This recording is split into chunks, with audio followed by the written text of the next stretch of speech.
Welcome to Wealth Coffee Chats, folks, for your daily live updates. Get the most out of today's episode by participating in the chat. Make sure you ask some questions, be part of the conversation, have a bit of fun, grab a coffee or a tea, take some notes, and get ready to start your day, folks. Quick few housekeeping rules, though. No spamming, no advertising or self-promotion in the chat. That's not on. Be kind and respectful to everyone when participating. And most of all, have a good time. Real estate investing can be your biggest asset. It also can be your most expensive asset when it comes to getting it right or getting it wrong, folks. It can be time-consuming, stressful, and that's why here at Positive, we have what's called a 6-star team, a full-service team that provides integrated wealth and property investing solutions and services simply designed to help you progress towards your goal of passive income through your property portfolio, folks. Make sure you check out our other podcasts on the Positive Mentor Network. Not only is there Wealth Coffee Chats, there's the Urban Property Investor. Drops every Wednesday with straight talking investing strategies and lessons with Sam Saggers. Property Investor Tales. This is where our clients, you guys, share real life stories from property investing, hosted by some of our advisors and strategists. And that's done every fortnight, dropping every Monday. Wealth, Wine and Wisdom, folks, that debriefs the week that was in the world of finance and property, hosted by yours truly, Jason Witten and Andy Fenton on Fridays. Welcome to another Wealth Coffee Chats. Marvellous Monday. Hope you're well, folks, wherever you are. If you think it's Get Rich Quick, you're in the wrong place. This is the wrong podcast. This is the wrong live for you. Welcome to another Wealth Coffee Chat. Hope you're all awesome and well.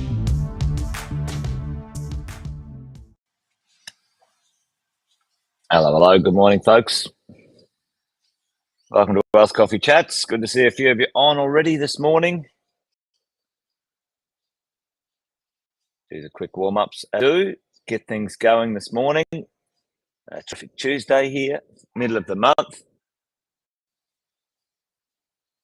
Quick intros as we go. Jason Witten's my name, if you didn't already know. Most of you know, though. But if you're new, great to have you here. Thanks for joining. Give us a shout out in the chat. Let us know where you are, what you're up to. There's David. Morning, David.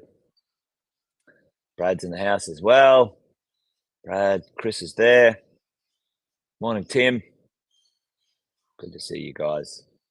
Great to have you here. Thanks for joining this morning. I hope you're all doing well for this terrific Tuesday, depending on where you are and what you're up to. Hey, listen, an interesting benchmark has happened in the world of our property market, folks. The property market has reached a bit of a pinnacle of value. Interesting times as we all are floating along in this world of capital growth and the property market at the moment. But pretty high benchmark for our property market. $11 trillion. $11 trillion. Pretty chunky number. And if you got a piece of that, that's awesome stuff. Jenna, good morning. How you doing?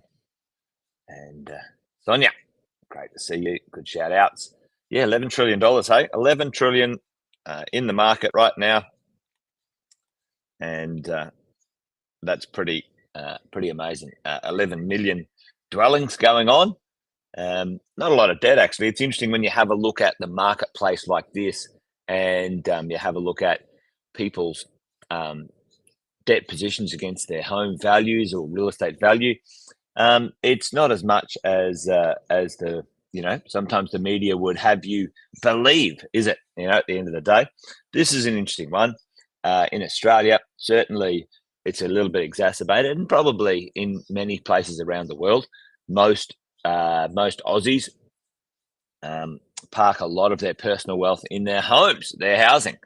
And that's one thing I wanted to sort of have a conversation about today, about how our younger people, our kids, young people can get first home buyers, can get into the market, or how do they get into the market?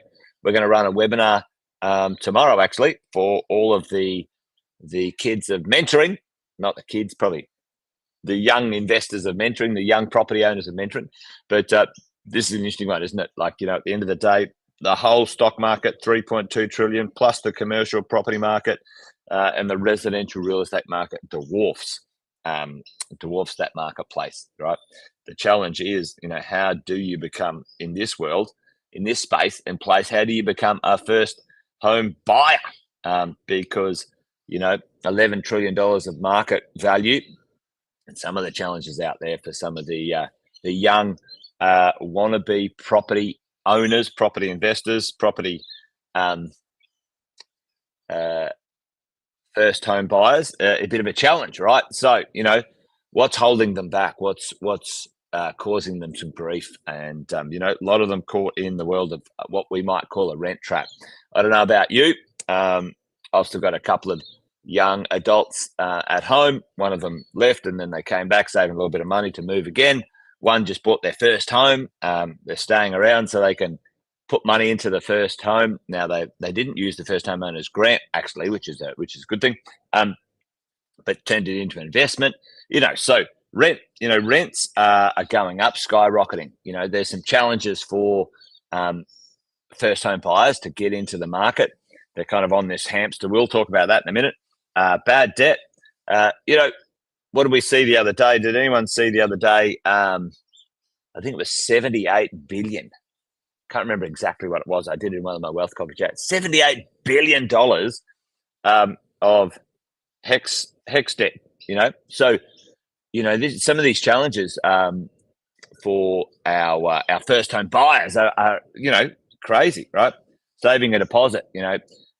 There's this kind of misnomer that you've got to save up 20%, right? So and sometimes for some of our young people, they're a bit, misunderstanding, the idea of getting into the market, maybe the lack of flexibility, lifestyle.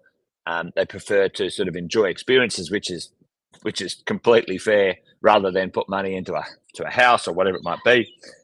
Don't understand, how to lend, LMI, waiting till the prices go down, all of these sorts of things. So that's a bit of a challenge, what's going on for our young team, for our young first home buyers. And at the moment, the ratio of sort of the average income to the average property price is right up there, folks. Probably, according to some of the stats, pretty close to being some of the highest ratios we've had in a long time when it comes to the average wage, right? Now, it's interesting because we came off a bit of a low. Well, it was quite a low for quite a while, actually. But we came off a bit of a low when it comes to the ratio. And that's because interest rates were cheap and property prices, by and large, were lower for quite a while. But right now, we're up around the 35 to 40% mark. Heading towards the 40% mark when it comes to that ratio. Here's the challenge, folks. Call it 780K. The average property price, has gone from just under 600, so 580 to 780 in sort of 4 years. 4 years, okay. And that's been pretty hardcore for the first home buyer world. The challenge too is what else has happened? Does anyone know what else has happened? Not only has the general market, national median house price gone through the roof, and there's cheaper units and stuff like that, secondhand, older places. You won't find many lower priced houses in major cities, probably find them around the 600, 650 mark maybe, but they're pretty average places when it comes to, some of the growth and bits and pieces. But anyway, you get the point, right? The challenge is, rents are going up, the prices are going up, and the challenge of the ability to borrow has gone down. So our youngins, our interest rates are up a little bit higher too. But the ability for our first home buyers to crack into, creating a deposit and being able to service a loan that they can they can use to buy is challenging, right? So that's the sort of thing they have to unlock. Yep, supply low, absolutely. Tim, it's especially brand new properties are low, right? The supply is extremely low when it comes to that type of stock. And back in the olden days, apartments, medium density and high density dwellings were often seen as less expensive alternatives to houses, standalone houses, right? So we go, right, you can buy a 2-bedroom unit for cheaper than a house, get in, start with a unit and then build up to a house, right? The challenge is, folks, that right now the world's upside down, tipsy-turvy.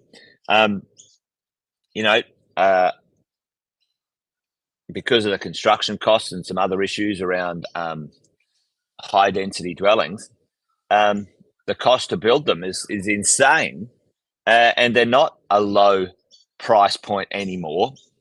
They're the only ones that work are luxury type dwellings with lots and lots of stuff. So it's pretty interesting. Anyway, the point is, it's going to take a long time for them to save a deposit, and you try and save a 20% deposit, and let's say, we start at 600, but 4 years later, the price is 800, and you're chasing your tail, like you so it doesn't work, right? It doesn't work. The lenders aren't very useful.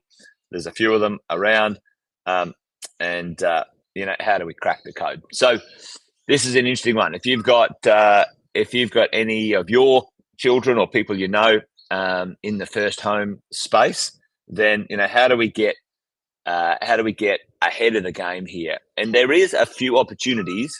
This is probably part of my wandering conversation this morning. There's opportunities for people to get into the market.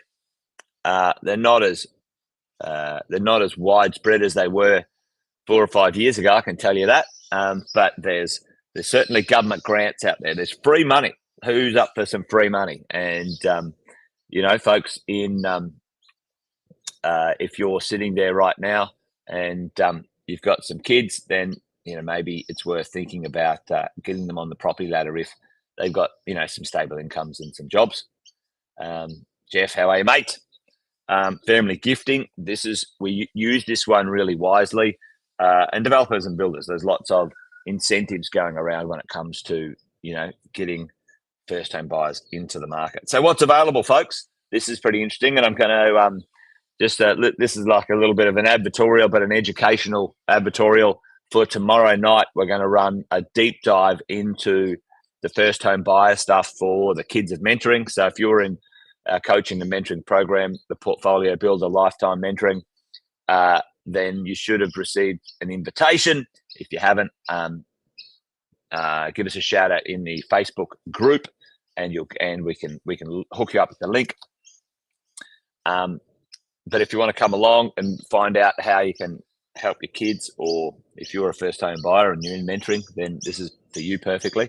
Right. So there's across Australia, depending on where you live, depending on where you are right now, there are some grants available, cash grants between $10,000 and $30,000. Who knows? Put it in the chat for me if anyone knows where the highest cash grant is. Holy crikey. Well, you just blew me up then, Caroline. $50K for WA. Holy shitballs. There you go. When did they announce that? They must have just recently announced it, hey? $50,000. Holy moly. Yep, it was until a moment ago, Tim. $30K for Queensland, for sure, right? But yeah, WA not to be outdone. Well, interestingly enough, WA is the most affordable place right now as a ratio of thanks, Carolyn. I'll go track that down. Good work. WA as a ratio of median income to median house price is the most affordable place in Australia. WA's got the second highest incomes in Australia, median incomes. Where's the first highest median income in Australia, folks? most of you know this, I've asked this a few times. It's in Canberra. The politicians, they pay themselves well, right? Okay, so there's some free cash around, right? There's some free cash. There's first home guarantee deposit schemes where, depending on who you are, you can apply to the government, and the government can get in on guaranteeing. So either lending you the LMI. That's not free money though, but they'll lend you the LMI, or you can capitalise into the loan. There's actually, if you live in regional places, there's some extra boost for regional as well. You can use your super to save some deposit if you want to. Yeah, that's not bad. If you got a few year horizon, instead of being taxed at, let's say, 30%, you can get taxed at 15%. You can save a bit more money in your super. You can apply to the government to become a investor in your home. I wouldn't do that if you've got equity. If mum and dad have got equity, or mum and dad, you're listening in, if you've got equity and you want to help your kids, stamp duty threshold. Here's the rub though, folks. Trying to buy a property under the stamp duty threshold in the States is almost not doable, almost friggin' impossible. Anyway, there you go. So there's a few things going on, some free cash, some grants, et cetera, et cetera. There's a few rules that apply, but how can you help your kids get into their first home? We're going to do that tomorrow night. If you're listening and you can't make it tomorrow night, here's an idea, right? So the best way, if there's equity floating around, let's say mum and dad have got equity, there's a lot of equity here. You've only got a small loan. Maybe there's zero debt on the mum and dad's home, principal place of residence, and then you've got an investment over here. So we need a 20% deposit there, and let's call that 150. And over here, this thing's worth $1 million, right? $1 million. Call it a mil, right? And we're buying this for, let's say, 750, whatever it is. So we need 150. So what you can do is you can secure that 20% deposit on paper for that property there, and technically, if you get it all sorted, you can borrow. You can basically borrow sort of 100% to get going here, right? So that's the first home. This is what is not a bad move. Now, why do we do that? Well, there's a few things. If you can get the zero stamp duty, let's say you're in Queensland and you get 30K in cash, right? Away you go. There might be some other grants that if you get, some other concessions and whatever. My preference is for you and your kids is if you can land it like this, and mum and dad can lend some of the family equity, then the cash, where do you get them to put their 30K in cash, folks? What do they do straight away as soon as they get in there? Where do they put their 30K in cash? Any savings, they might have 20K in savings that they saved up as well. I was NT. Thanks, Carolyn. All right, I'll check that out. I'll go back there and go, not WA, NT. Oh, there you go, 50 grand in NT. All right, we might have some people moving to NT. You never know. Who wants a home? Who wants a free house? You could probably get a free house in Northern Territory. All right, so where do you put your money? All right, you whack any savings, any government grants, anything into the offset, right? Offset account. As you go. Yep, boom, into their offset. Now, this is what also, if you can get like a 2-bedroom place or a 3-bedroom place. Now, there's a few rules, right? Depending on where you live in Australia, you have to move into it for 6 or 12 months, depending on the state and the rules. Okay.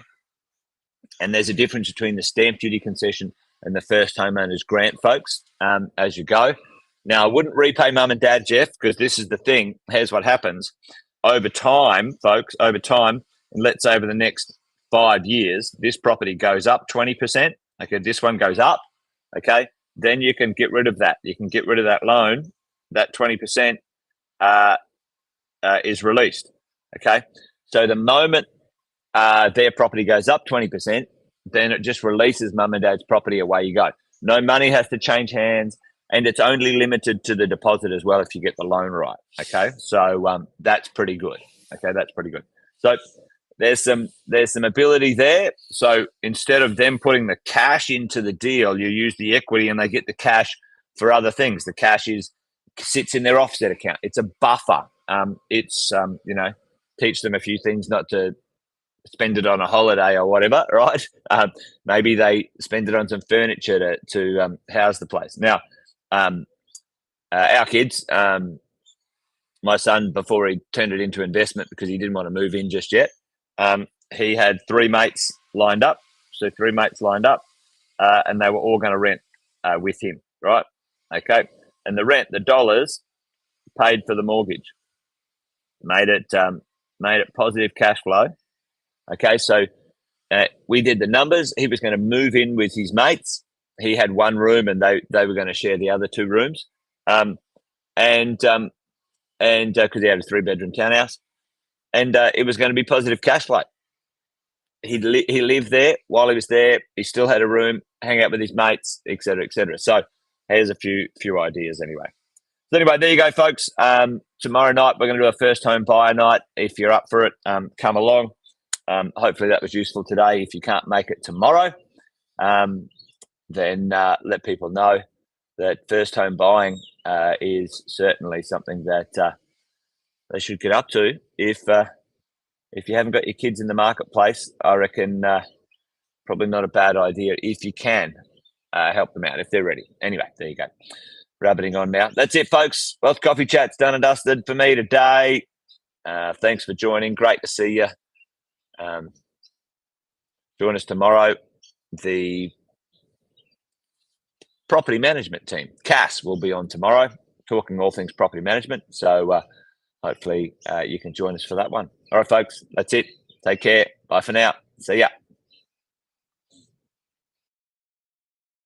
Episode of Wealth Coffee Chat, folks. Make sure you like, subscribe, and turn on your notifications so you never miss a thing when we go live.